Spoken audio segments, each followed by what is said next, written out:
Dalawang araw na lang deadline na ng paghahain ng income tax return. Tiniyak naman ang BIR na mas maayos ng software para sa electronic filing kaysa nung isang taon.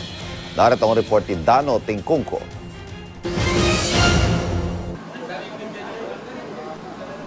Maluwag pa sa tanggapan ng Bureau of Internal Revenue Region 7 sa Quezon City. Si Jacinto Mateo sinamantala ang pagkakataon sa paghahain ng kanyang ITR. Last year, pumila yung anak ko talaga. Kasi hindi ko na kaya. Mabilis po ngayon. Ayon sa BIR, malaki na ang pinagbago ng proseso ng paghahain ng ITR dahil sa electronic filing. Matatandaan nung isang taon, maraming taxpayers ang nainis sa e-filing dahil sa samot-saring aberya sa paghahain sa internet, tulad ng mabagal na koneksyon at error sa pagtanggap ng mga impormasyon.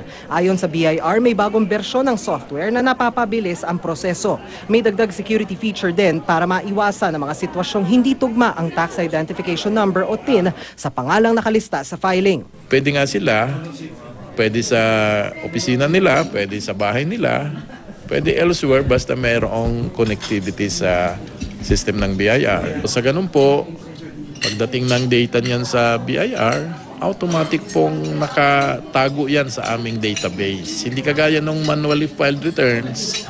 Pagdating sa BIR, iyon ay manually o kamayan pa yung pag-type niyan at i-upload na kung minsan nagkakamali din dahil gawa rin lang ng tao. 10 million taxpayers ang dapat maghain ng ITR sa internet. Exempted sa e-filing ang mga senior citizen, persons with disability at mga fixed income earner. Sa mga walang compatible na computer o internet connection, pwede mag-file sa mga e-lounge ng BIR. Handa naman daw ang BIR sa posibleng pagdami ng e-filer sa Biyernes na pwedeng ikabagal ng kanilang server.